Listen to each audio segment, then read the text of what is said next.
한 주일 동안 평안하셨습니까? 주님의 전에 올라오신 우리 손님들과 또 성도 여러분, 하나님의 크신 은혜가 우리의 가슴에 충만한 안식일 되시기를 간절히 바라겠습니다. 오늘은 예수님 닮기, 용납이라는 주제로 같이 은혜를 나누고자 합니다. 에베소서 4장 1절로 3절 말씀이 오늘 본문의 말씀입니다. 그러므로 주 안에서 갇힌 내가 너희를 권하노니 너희가 부르심을 입은 부름에 합당하게 행하여 모든 겸손과 온유로 하고 오래 참음으로 사랑 가운데서 서로 용납하고 평안에 매는 줄로 성령에 하나 되게 하신 것을 힘써 지키라. 2절에 특히 서로 용납하고 라는 제목의 밑줄을 그었습니다. 마태복음의 첫 시작은 족보의 이야기로 시작합니다. 새해가 돼서 성경 통독을 열심히 하겠다는 결심들을 다 하셨습니까? 그런데 구약 성경부터 읽다 보면 어디에서 주로 막혀서 포기를 하던가요? 창세기 출애굽기까지는 그런 대로 가다가 평생 레위기 기운이 있어요. 레위기에서 못 넘어가는, 너무 어려워서. 그래갖고 성질 급한 분은 레위기 재미없으니까 신약부터 그럼 읽어볼까 하고 신약 딱 마태복음 1장 폈더니 어떻게 시작하는지 제가 좀 읽어보겠습니다. 아브라함과 다윗의 자손 예수 그리스도의 세계라.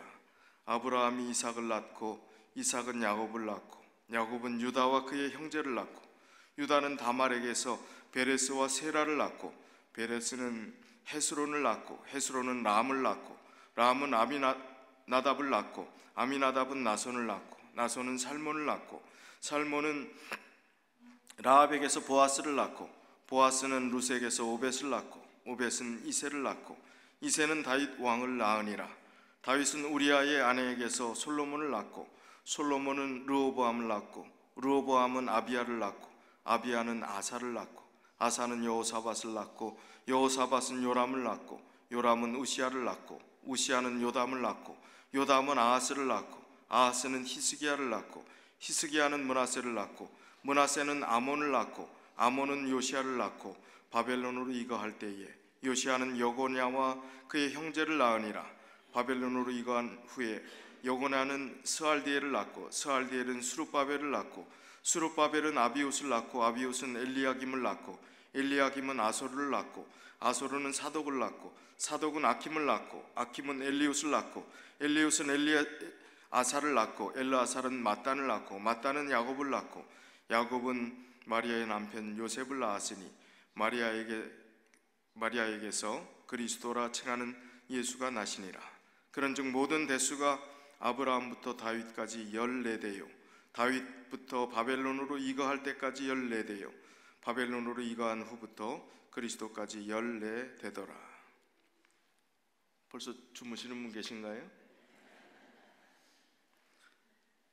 자, 모든 책의 저자는 중요하게 여기는 부분이 책의 서문, 프롤로그, 그리고 첫 장, 첫 시작되는 문장, 첫 단어에도 신경을 씁니다. 근데 복음을 여는 신약 성경의 제일 첫 페이지, 첫 장을 왜 이렇게 딱딱하고 재미없는 족보 이름으로 열거해놨을까요? 마태복음은 유대인을 타겟으로 해갖고 유대인들에게 예수 그리스도가 하나님의 아들이시며 메시아이시며 참 구원자이심을 선포하기 위한 목적을 가지고 기록된 책이 마태복음입니다. 그래서 족보를 중요시하고 근거를 중요시하는 유대인들에게 분명한 근거를 14대, 아브라함부터 다윗까지, 다윗부터 바벨론 이거하기 전까지 14대, 그 다음에 이후로 14대 해서 42대의 그 족보를 가진 분명한 근거를 가진 유다의 자손, 예언된 그 자손이 예수 그리스도라는 사실을 알려주기 위한 목적이 있습니다. 그러나 더 중요한 것은 마태는 어떤 사람입니까? 마태의 직업, 신분 뭐지요? 마태가 세리입니다. 마태가 세리로서 마태복음 9장 9절로 13절에 보니까 마태가 부름을 받는 장면이 나옵니다. 예수께서 거기서 떠나 지나가시다가 마태라 하는 사람이 세관에 앉은 것을 보시고 이르시되 나를 좇으라 하시니 일어나 좇으니라. 예수께서 마태의 집에 앉아 음식을 잡수실 때에 많은 세리와 죄인들이 와서 예수와 그 제자들과 함께 앉았다니. 자, 지금 계속해서 그 뒤에 성경설도 있지만 지금 마태의 직업은 뭐라고요? 세리로서 부름을 받았습니다. 예수께서 마태의 집에 앉아 음식을 잡수실 때에 많은 세리와 죄인들이 와서 그 제자들과 함께 앉았다. 이 마태라는 사람 자체가 매국노 소리를 듣던 사람이었습니다. 로마의 통치 아래 이스라엘 백성들에게 세금을 착취하는 그런 직업을 가진 이 세리는 창기보다도 더 하찮게 여겨지는, 더 사람들이 무시하는 그런 직업을 가진 사람이 세리였습니다. 삭개오도 동일한 직업을 가졌지요. 이런 마태가 예수님의 제자가 되었다는 그 사실은 죄인을 받아주신, 나 같은 이 세상에서 정말 완전히 막장 인생을 사는, 돈 하나로 자존심 하나로 버텨가는, 돈으로 자존심을 사는 그런 삶을 사는 자기 같은 사람을 불러준, 죄인을 불러준 예수 그리스도의 그 은혜가 얼마나 큰 것인지를, 은혜를 만난 사람입니다. 하나님의 은혜가 어떤 것을 만난 사람이 마태예요. 그래서 영감을 주셔서 하나님께서 마태를 통해서 하나님의 말씀을 기록하게 하셨지만 그의 심정 속에 죄인된 심령이 고스란히 드러나면서 하나님의 은혜에 또 은혜에 그 깊은 강물과 같은 그 사랑을 이제 첫 장에 어떻게 시작할 것인가 하는 영감의 글이 바로 족보로 시작한 것입니다. 이 족보는 우리가 발음조차 힘들지 않습니까? 이 성질 급한 사람은 신약부터 읽어보겠다고 했다가 이 족보 1장 읽지도 못하고 아이고 성경 어렵다, 딱딱하다, 뭘 이렇게 이름도 어려운 사람 내가 알아서 뭐해, 나랑 무슨 상관이야, 뭐 낳고 하는데, 그러나 여기에 얼마나 귀한 복음이 담겨져 있는지요. 용납의 복음, 사랑의 복음, 겸손의 복음, 예수 그리스도의 엄청난 복음이 이 안에 담겨져 있음을 오늘 말씀을 드리고자 하는 것입니다. 여기 특별히 내 여인이 족보에 기록됐다는 것은 지금 한국의 족보에 요즘은 여성들이 들어갑니까? 요즘 들어가나요? 제가 족보 없어갖고 족보 없는 사람이라서요. 저희 할아버님이 교인이 되면서 성경에 헛된 신화와 족보에 창념하지 말라는 성경절이 꽉 꽂혀서 그때부터 족보를 다 태워버렸대요. 하나님의 자녀의 족보면 중요하지 뭐 그거 가지고 따지느냐고. 족보는 다 엉터리라 이거예요. 성경의 여자의 이름이 족보에 들어간다는 것은요 엄청난 일입니다. 한국의 조선시대와 같은 그런 여성들이 대우받지 못했던 때가 예수님 당시의 여성의 인권이라고 생각하시면 별반 차이가 없을 것입니다. 그런데 여성의 이름이 몇 명이나 들어갔어요? 지금 4명이나 들어갔고 그 여성 중에 최소한 2명은 이방인입니다. 유대인의 관점에서 이방인은 동물로 취급하면 무슨 취급했어요? 개 취급했습니다. 사마리아 여인 개 같은 존재로 이렇게 취급했던 그런 역사를 우리가 볼 수 있지 않습니까? 그러나 최소한 여기 2명, 라합, 여리고 사람, 기생 라합, 룻이라고 하는 모압 여인, 이 모압 사람들은 여호와의 회에 영원히 들 수 없다고 아주 저주에 선언했던 그런 족속입니다. 그런데 어떻게 여기에 들어올 수 있을까? 성경은 앞뒤가 안 맞는 책일까?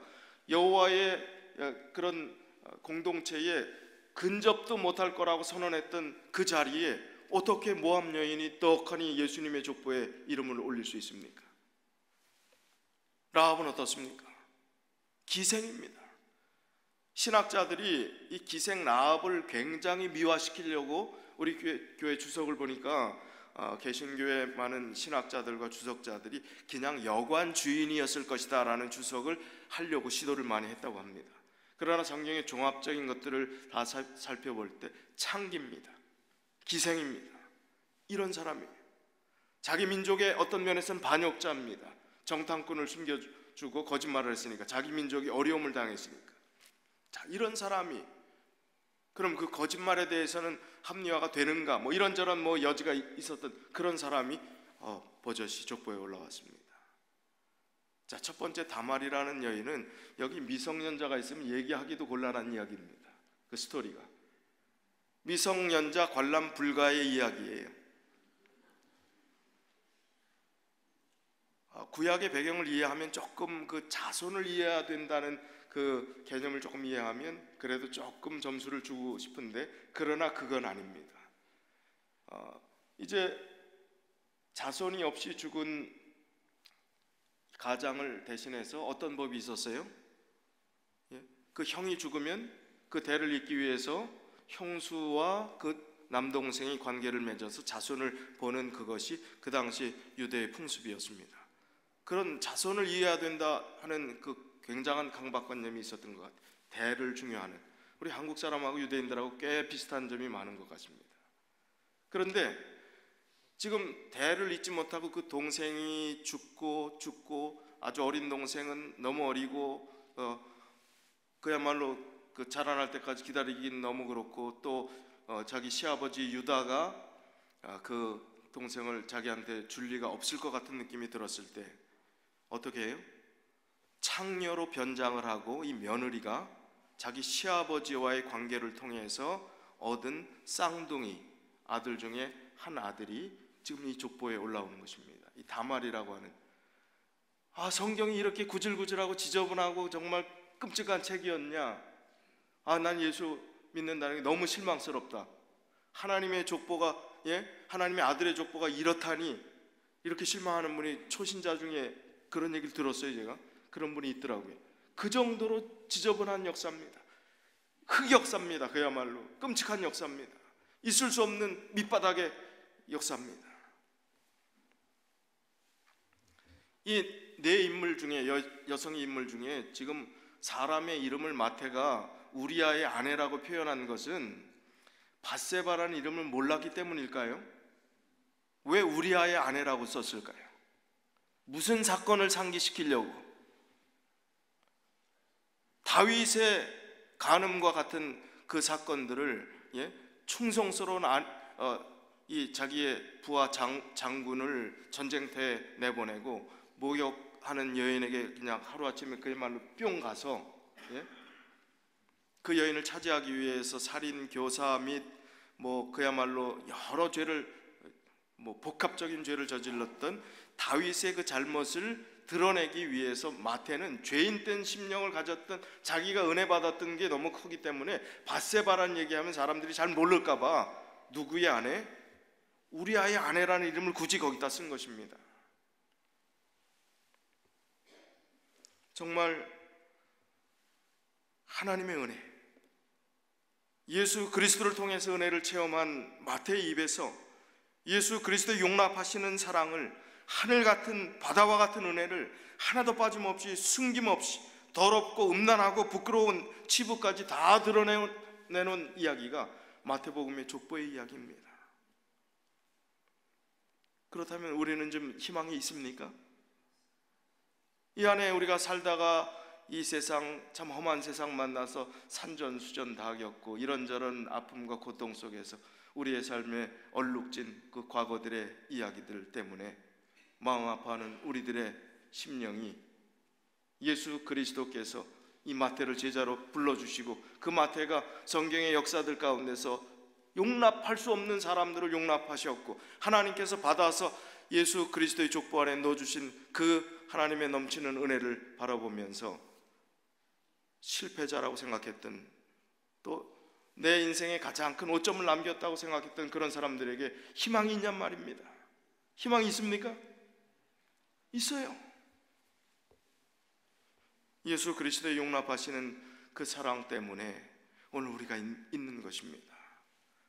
성경에 보니까 간음한 자는 돌로 쳐 죽이라, 모세의 율법 이야기하지만 하나님의 근본적인 사랑의 근본 바탕, 동기는 오늘 말씀드린 이 용납하심입니다.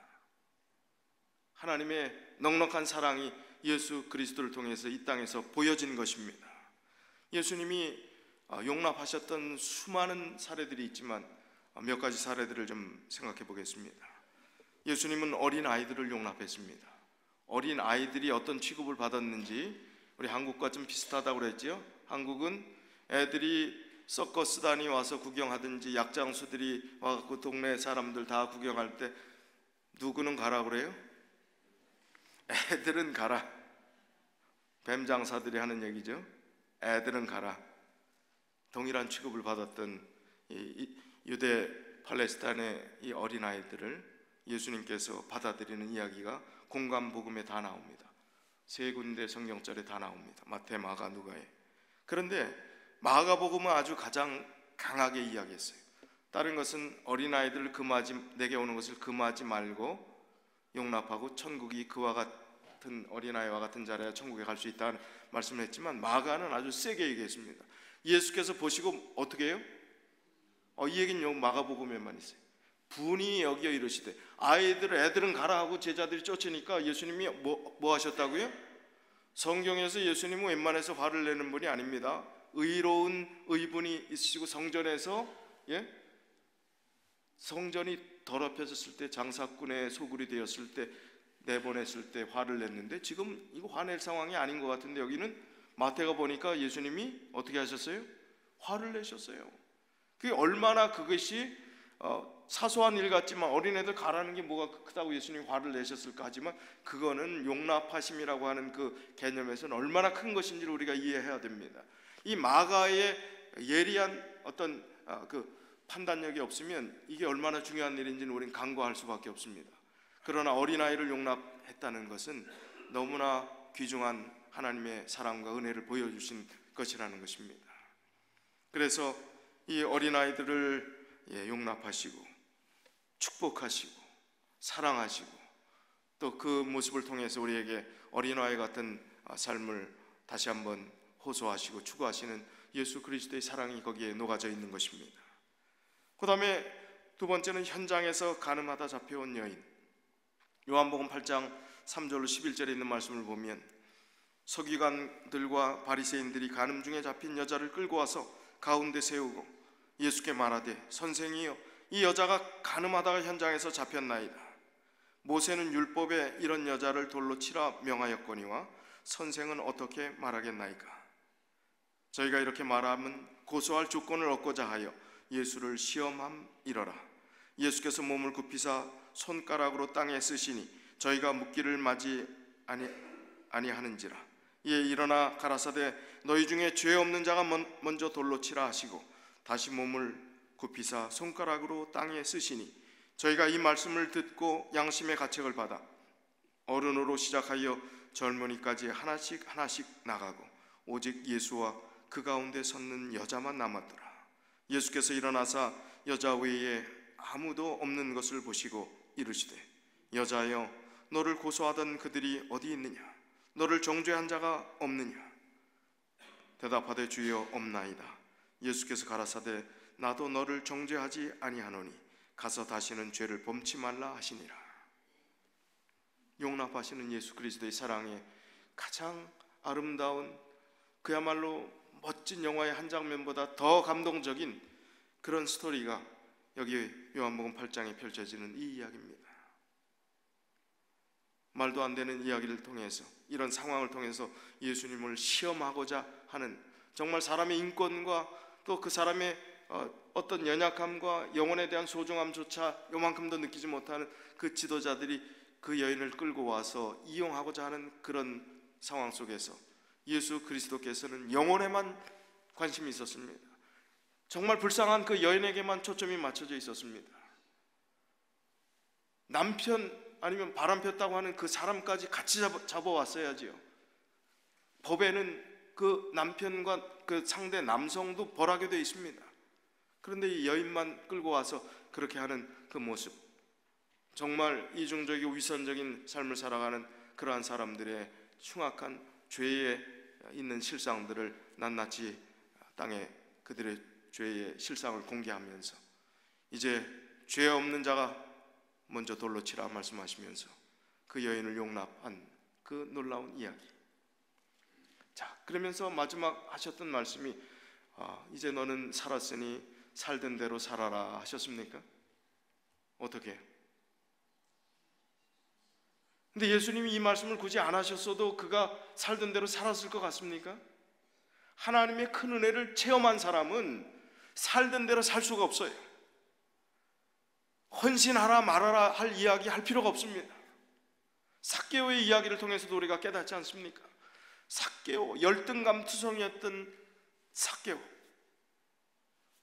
정말 창기보다 못한 취급을 받았던 삭개오, 매국노, 어린아이들까지 돌을 던졌던 그 삭개오, 그 삭개오가 예수님을 만났어요. 예수님이 삭개오가 키가 작아서 무화과 나무 위에 올라가 있는 그 자리 밑으로 예수님이 일부러 가신 것입니다. 그때 예수님께서 삭개오를 내려오라고 합니다. 내가 오늘 너희 집에 유하겠다고 합니다. 예수 그리스도를 만났습니다.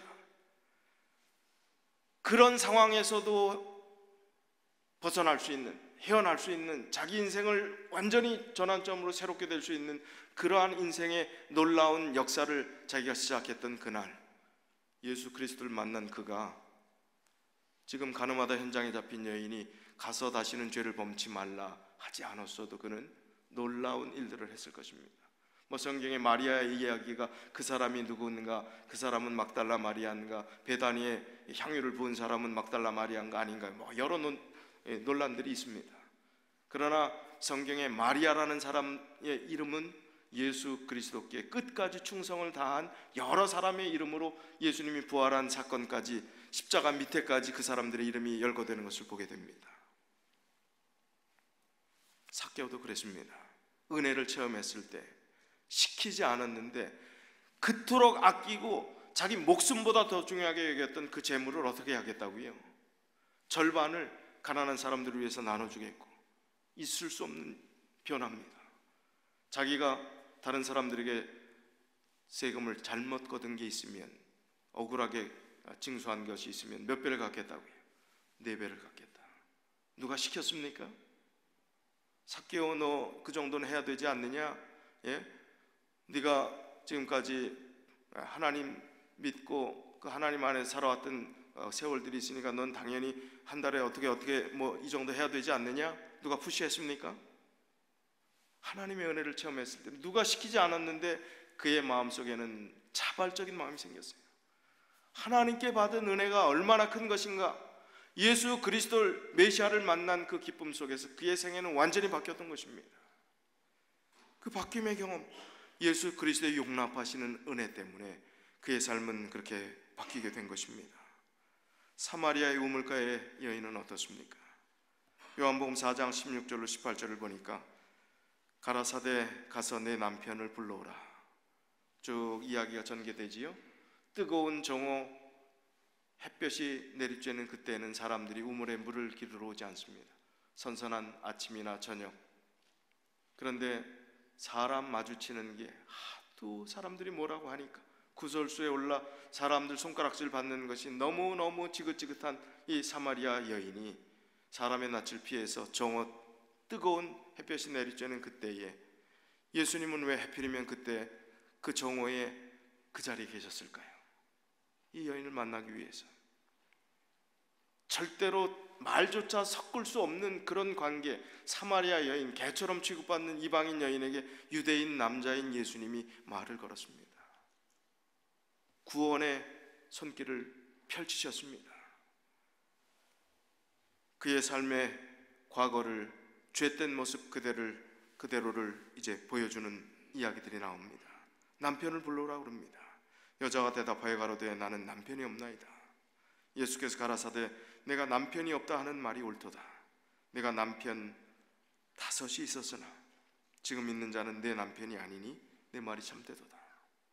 자기의 속속들이 모든 과거의 아픔까지 다 아시는 예수 그리스도께, 그가 예수 그리스도를 만나고 그를 자기 인생의 주인으로 모시게 될 때 자기의 삶이 유일한 희망이 거기에 있음을 깨닫게 됐을 때 물동이를 버려두고 사람들 손가락질 받는 것, 뭐 요만큼 말 듣는 것도 싫어했던 그가 동네에 나가서 메시아를 만났다고 동네방네 떠들고 다닙니다.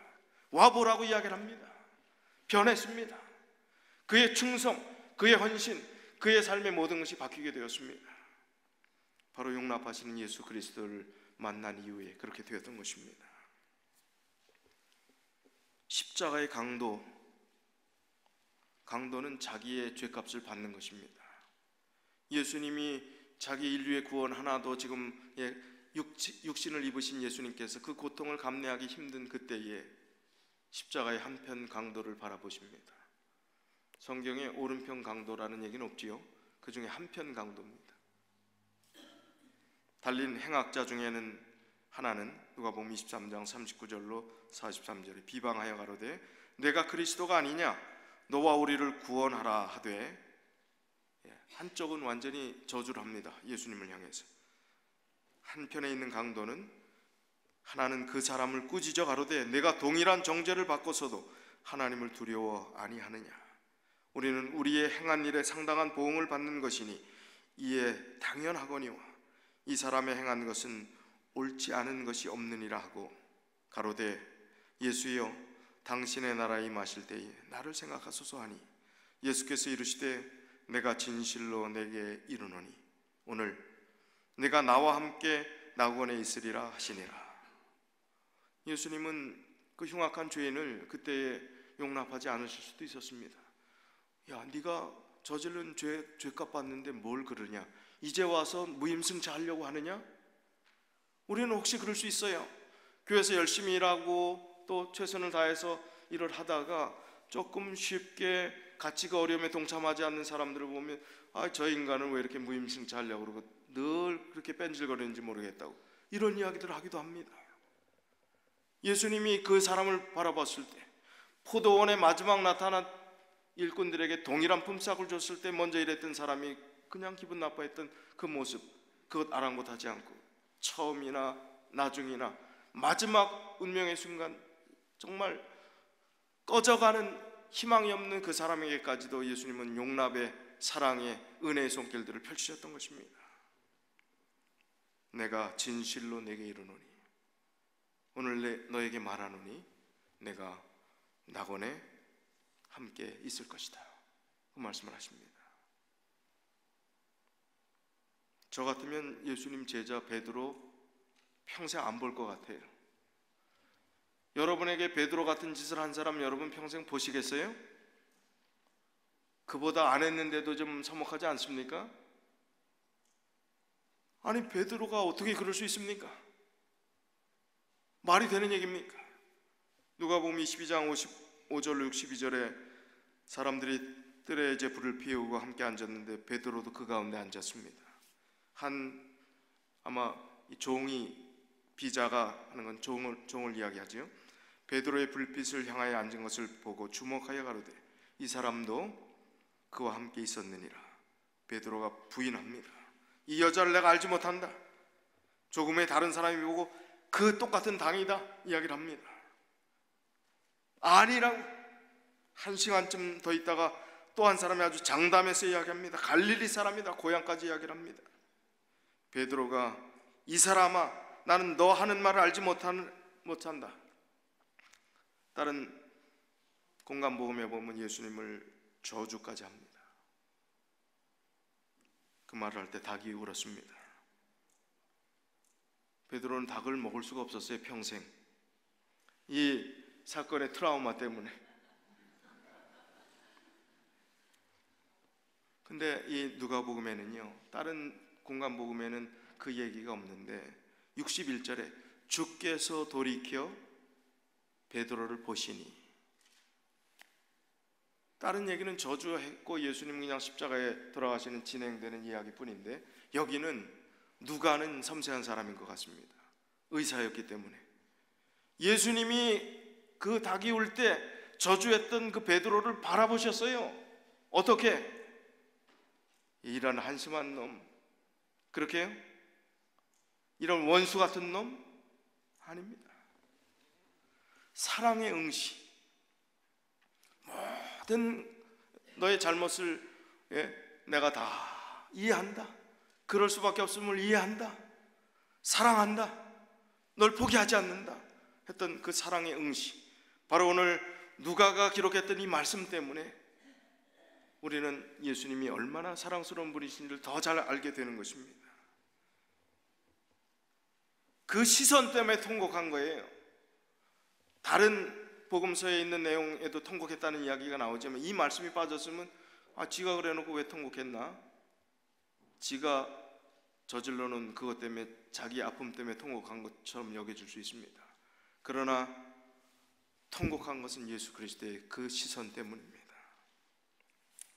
저는 지난 월요일, 화요일 매년 정기적으로 있는 오레곤 합회의 목회자 협의회를 참석하고 왔습니다. 이 모임은 모든 삼룡학교, 오레곤 합회에 소속되어 있는 삼룡학교 교사들까지 같이 모이는 모임입니다. 한 350명 정도 모이는 미팅인데, 이번 주는 합회가 아주 큰 작심을 한 것 같습니다.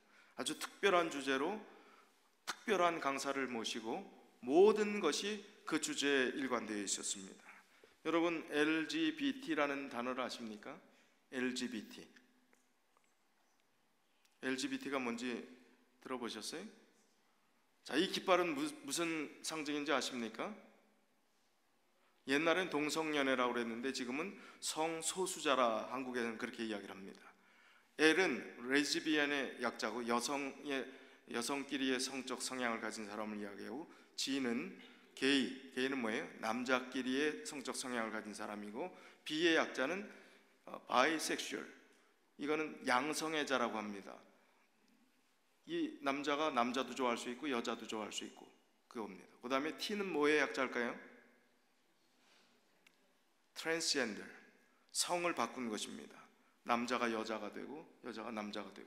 LGBT라는 단어는 젊은이들 사이에 너무 다 알려진 얘기입니다. 이 외부에 특별 이 사역을 하는 강사를 초빙해갖고 모든 세션을 이틀 동안 아주 풀로 이 강의를 했습니다.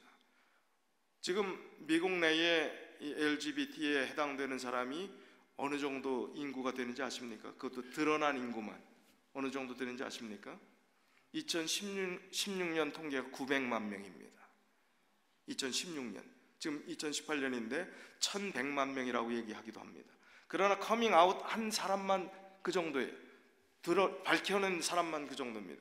그렇지 않은 사람들은 더 많을 수 있습니다. 우리 동양 사회에서는 이것을 금기시하고 숨기고 있기 때문에 이것은 드러나지 않는 아픔입니다. 근데 그 강사가 자기 아는 사람이나 교인이나 친구나 친척이나 관계된 이 LGBT에 관계된 사람을 있으면 손들어 보라고 그랬더니 그 교사 목사님들이 있는데, 우리 재림교회는 기독교 중에 얼마나 보수적인 교회입니까? 얼마나 도덕적인 교회입니까? 그러나 친척 할 것 없이 꽤 많은 사람들이 손을 들어요. 합회장 되시는 분이 자기 가운데 동생이 LGBT라는 겁니다. 그런데 우리 교회에서 따뜻한 사랑을 주지 못하고, 그 자체를 용인하는 것은 아니지만 그 영혼을 사랑하고 그 영혼에 대한 대책 없는, 완전히 사단의 자식 취급하고 사단처럼 여기고 하는 그런 것으로 인해서 하나님조차 떠나버린, 그리고 다시 그가 신앙은 회복했지만 우리 교회를 나오지 않고 다른 교회를 나가게 된 그런 이야기를 했어요. 자기가 시간에도 없던 간증을 했더라고요. 그게 감동이 되니까. 용납하심. 예수 그리스도가 지금 여기에 계시면 LGBT에 해당되는 그 영혼을 어떻게 하셨을까? 정죄하셨을까? 절대로 있을 수 없는 일이라고 너희들은 정신병자야 하셨을까? 1972년도가 3년도에 이 동성연애자의 정의가 정신병이라고 하는 그거를 삭제했습니다. 지금 이 법에. 그전엔 그렇게 취급을 해왔던 것입니다. 자, 이것이 단지 어떤 성향일까, 지금은 유전적일까, 또 여러적인 이야기들을 하지만 우리는 그걸 이야기하고자 하는 것이 아닙니다. 중요한 것은 영혼을 사랑하는 그 마음에 있어서 그보다 더 흉악한 죄인까지도 용납하시고, 더 마태복음 1장의 그 족보 속에 있었던 그 영혼까지 사랑하시는 그 영혼을, 우리는 단지 성향이 다른 그런 사람들을 정말 완전히 정죄하고 교회에 발도 못 붙이게 하는 그런 풍토로 살아가야 될 것인가? 하나님의 은혜 가운데서 그들을 회복시키는 사역, 예수 그리스도께서 그런 가운데 있는 우리도 사랑하신다는 그 은혜를 나누는 일들을 우리가 해야 되지 않겠는가 하는 것이 주제였습니다. 여러분 마음이 어떤 판단들을 하시고 그 견해가 어떤지는 모르겠지만 저는 많은 은혜를 받았습니다. 잘 알아듣지도 못하면서 은혜를 받았어요.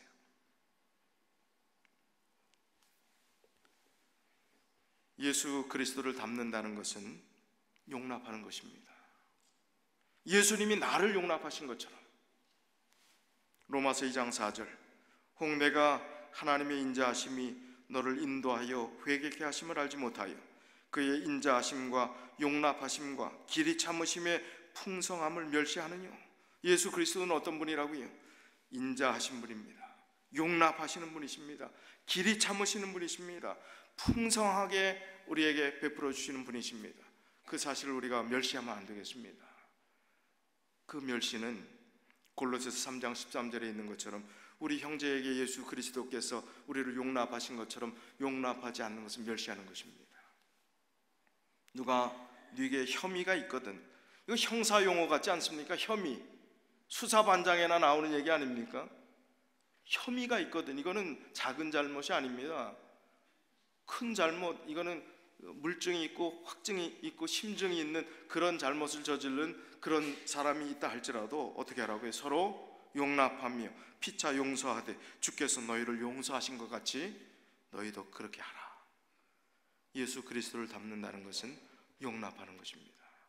오늘 그 용납의 삶을 예수 그리스도께서 나를 용납하셨기에 우리도 넉넉히 용납하고 죄인들을 포용하고 심지어 LGBT의 모든 그런 상황 가운데 처해 있는 그 영혼도 정말 긍휼히 여기고 예수 그리스도의 사랑으로 우리가 하늘까지 같이 갈 수 있는 그 길들을 회복시키는 그 마음들을 가지고 살아가는 복된 믿음의 삶이 우리의 삶이 되시길 간절히 바라면서 말씀을 줄이겠습니다.